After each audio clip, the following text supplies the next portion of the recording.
this old man. He was so poor, didn't hold no bed, so he slept on the floor. He's always smiling, never heard him complain. He said I've proven God again and again. So no matter what the circumstances may be, God is always there for me. Yeah. Through the sunshine or through the rain, through the pleasure or through the pain, God is always there for me. No matter what the circumstances may be, yeah, God is always there for me. Yeah. Through the good times or through the bad, through the happy times or through the sad, God is always there for me. The landlord wears the rent, school fee too, partner drop bombs, and the youth them need you. Friends all ask me what I'm gonna do. I smile and tell them that God will see me through. No matter what the circumstances may be, yeah, God is always there for me. Yeah. Through the sunshine or through the rain, through the pleasure or through the pain, God is always there for me. So no matter what the circumstances may be, God is always there for me. Yeah. Through the good times or through the bad, through the happy times or through the sad, God is always there for me. I met this old man, he was so poor, he didn't hold a bed, so he slept on the floor. He's always smiling, I never heard him complain. He said I've proven God again and again. So no matter what the circumstances may be, God is always there for me. Yeah. Through the sunshine or through the rain, through the pleasure or through the pain, God is always there for me. No matter what the circumstances may be, no, God is always there for me. Yeah. Through the good times or through the bad, through the happy times or through the bad.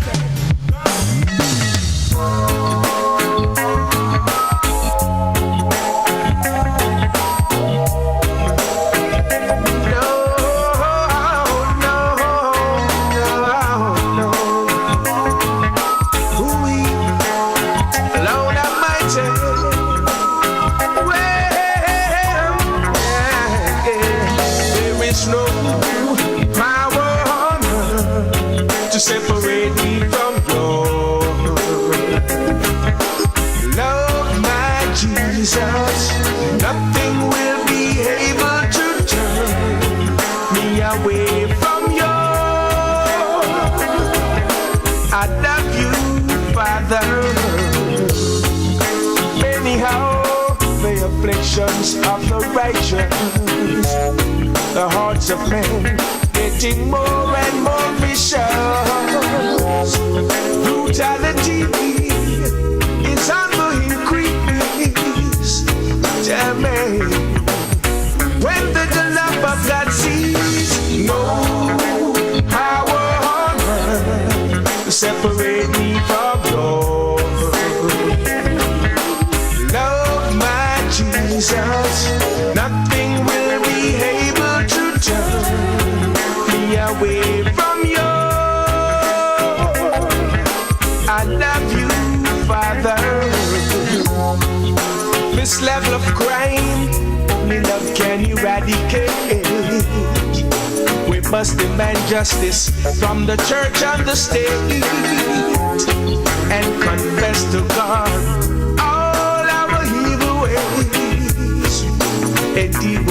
us so much better days when we show love to each and every brother.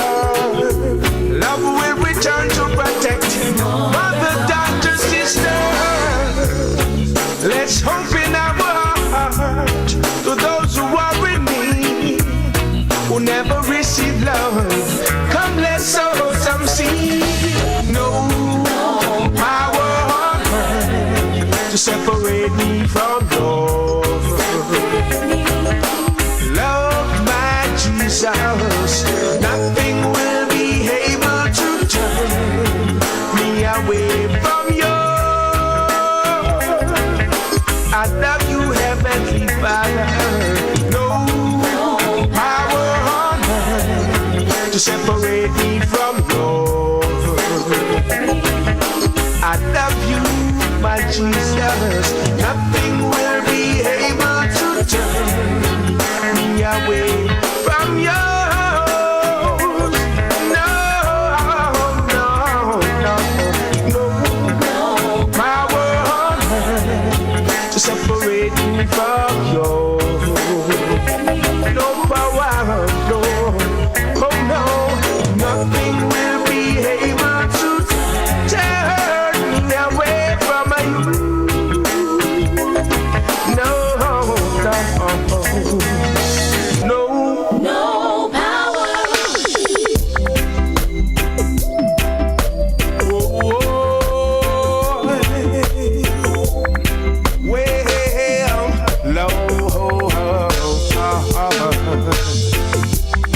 when you're weary and feeling small, when tears are raining, oh, oh, when times get rough, and friends just can't be found, like a breeze over troubled water. I will lay me down like a breeze over troubled water. I will lay me down.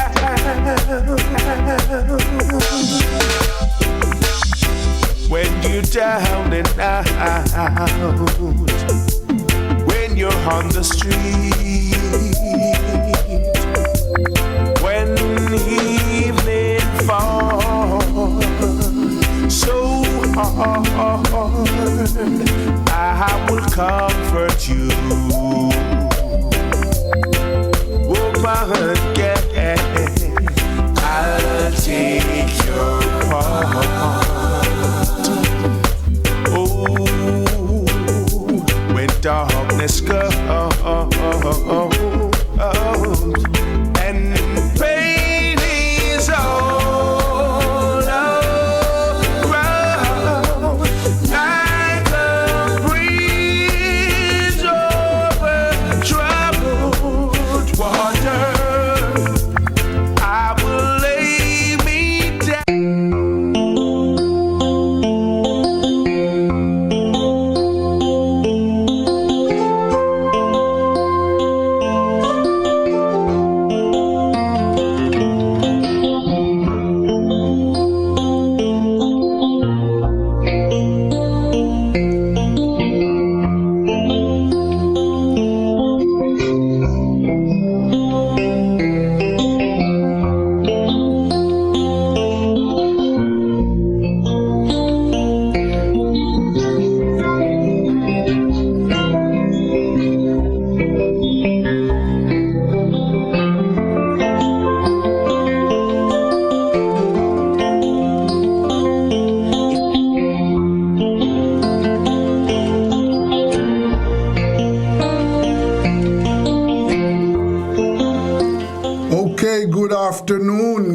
Good afternoon to all my listeners and the viewers, welcome to Rebel Radio Friday.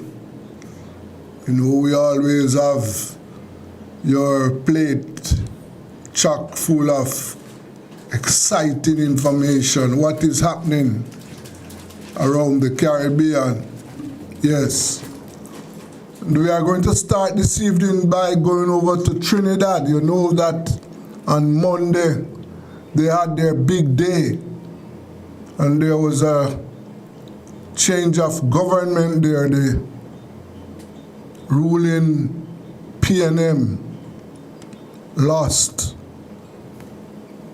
The UNC won convincingly.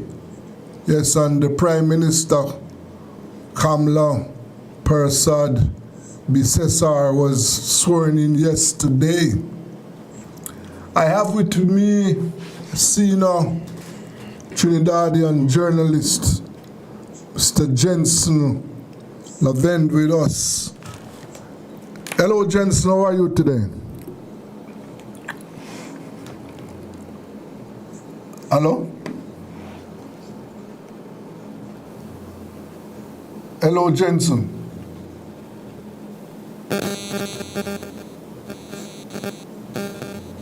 I don't know why I'm not hearing Jensen. Yes, I don't know what is happening. I'm not hearing my colleague. Hello, Jensen.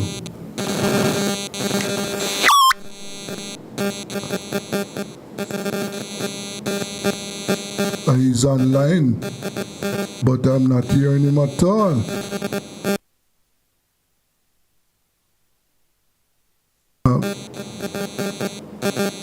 Jensen? Hello, Jensen?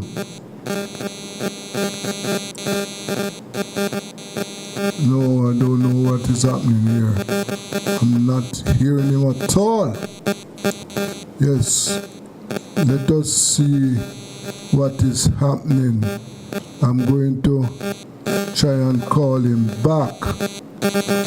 Yes, so I said I don't know what is the reason why I wasn't hearing my colleague at all. Yes, I don't know what was the problem. All right, let me try and link him back. See what is happening. You know, they are aware of these phone issues. So I'm trying to link him back.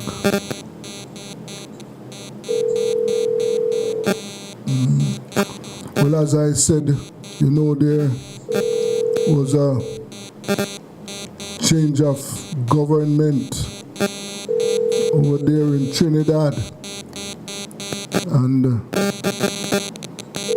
the new Prime Minister, Mrs. Besesar, was sworn in yesterday.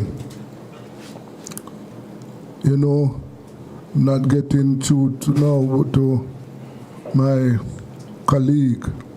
Yes, as you know, one of the issues in Trinidad, like us, having a problem with crime. Yes, serious problem over there with crime. And I recall one of the, while on the campaign trail, yes, Mrs. Besesar told her audience, I think lots of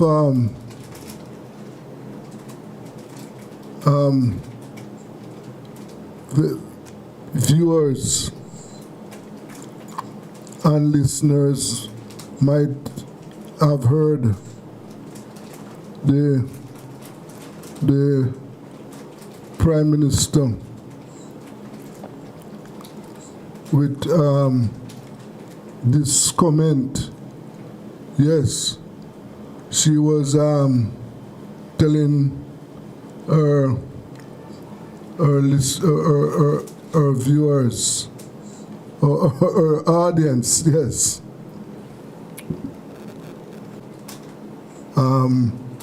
for crime over there in Trinidad, and the 624 murders last year.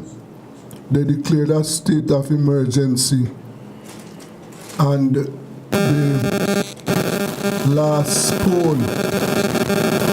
public poll showed that the people did not have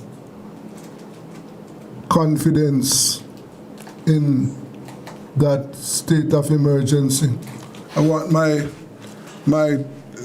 technical operator now is going to show you that video with the Prime Minister on the campaign trail there, telling her audience how they should address the situation. She has promised to issue more firearm licenses. Yes, she has promised to do that. So let us see how it works out. Jensen? Yes, sir. Okay. I have you now. So, yes, as I was saying that I wanted to show my viewers a clip of the Prime Minister on the election trail, telling his audience, her audience, how they should deal with the gunmen. Because as you know, like us in Jamaica, Trinidad is having a serious crime problem. And I recall the Prime Minister on the campaign trail telling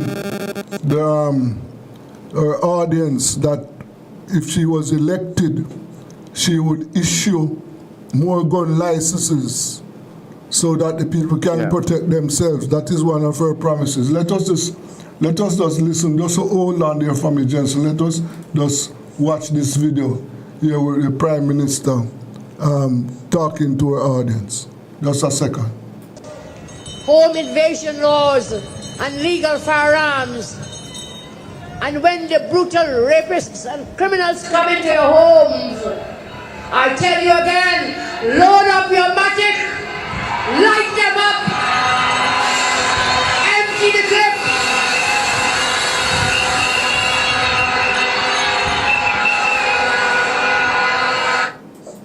Oh yes, the Prime Minister there telling the people that they should load up their matic and light them up, right? So, yes, Jensen. So they in all yes. In all fairness, that language is not necessarily her usual language. She's just buying into the crowd and into the quote unquote young people saying, but she is the essence of what she was saying there was that she want the people to have more arms to protect themselves. Yeah, so that's something she did promise. Yes. So it's hopeful that she hasn't appointed her cabinet as yet. Yes. And in all honesty, the issuing of firearm users license lies solely in the responsibility of the Commissioner of Police. Yes. The Minister of National Security could advise, hey, listen, hold your hand on this. We're doing some restructuring or whatever. Let's not issue too many firearms until we get whatever we need to get done. Mm-hmm. But the real person behind that is the Commissioner of Police. Okay. So even if she says, hey, everybody get a gun in the morning, the Commissioner of Police could say, well, within my purview, I'm not issuing firearms license to X, Y, and Z. Yes. And by law, there's nothing that anybody else could do about it. Yes. The law can change, so the government can make changes to amend the law to possibly remove the Commissioner of Police from being the final say-so. Okay, all right. So I can see that the people of Trinidad and the masses, based on what I have seen so far, the masses are very enthusiastic about the new administration. They are. In all fairness, when the UNC is in government, there is a feeling on the ground of supposed financial ease when compared to the PNM, at least in the last couple iterations of the PNM government. There's a sense that the UNC government cares a little more for the quote-unquote poor man. Yes. Okay. So there will always be that level of jubilance when the UNC is in power. Okay. I also see where the trade unions are happy also, because so it is an indication, as you say, that they expect a better treatment from the UNC administration. Yeah. Yes. One of the promises made by the administration was that they would start negotiations at 10% for public servants, while the former government, well, I would say pegged it. They probably wouldn't want to say pegged it, but they pegged it at 4%, the highest being 5%, between 4 and 5%, and in some cases, the year would have been 0%. So for a period, a 3 to 4 year period, in some of those years you were getting nothing, and in other years you were getting 1% or 2% increase in your salary, which many believe were insufficient. Yeah. It would appear as if the PNM lost some of their seats in their strongholds. Is that so? I wouldn't call them strong. What the seats that they lost are seats that some may consider marginal seats. Tobago was a whole surprise. Tobago is not a marginal, is not considered a marginal. No. But Tobago does have a power in that it can pick a government. And it didn't happen this time because the UNC didn't need their 2 seats because they won overwhelmingly in Trinidad. Yes. But those 2 seats will obviously go towards the government unless there's some falling out between the UNC and the TPP that will allow the TPP to sit on the opposition side. I highly doubt that I highly doubt that they will be willing to sit on the opposition side. Okay. They may during the course of the 5 years. Before the elections, those seats in Tobago, they were held by the PNM. Yeah, both seats. Yes. So that is a significant shift. The other thing is that I saw also, well, I was expecting that the Prime Minister would be the leader of the opposition. But from all indications, it would appear as if that is not going to be the case. No, it wouldn't be the case. It wasn't the case when he became Prime Minister. No. His Prime Ministership was... Yeah, his Prime Ministership was gifted to him, as opposed to him receiving it through the electoral process. And whilst he was Prime Minister, Dr. Rowley was still the political leader of the party, and that tenure officially expires next year. But Dr. Rowley has already resigned as political leader of the party, and I think it's in June or July, somewhere thereabout, they would select a political leader. They've already established who is the opposition leader. So now we're going to see who is the political leader. Usually before Dr. Rowley and Stuart Young did this magical trick that they did, the opposition leader was, or the prime minister was, the political leader of the party. Right. So it could be that we see precedent set where the political leader and the they use a different term, the parliamentary leader and the political leader be two different people. I doubt they would go that route again. They did it with Stuart Young and Dr. Keith Rowley, and it wasn't the best. It seems as though there were two heads, sort of a mutation. And I highly doubt they would want to go back down that road. So now that Penelope Beckles-Robinson has been appointed as the opposition leader, it's expected that she will be given in order to be the political leader of the party. Tell me something about the opposition leader. Is he, tell my listeners, is he one of the popular PNM politicians in Trinidad? I would say so. She has been around for quite a time, dating back to the Manning-led era. She is well liked. She has diplomatic credentials. She was a diplomat for the country at one point in time. I think it's been 2005 to 2010, if I'm not mistaken. She would have been posted in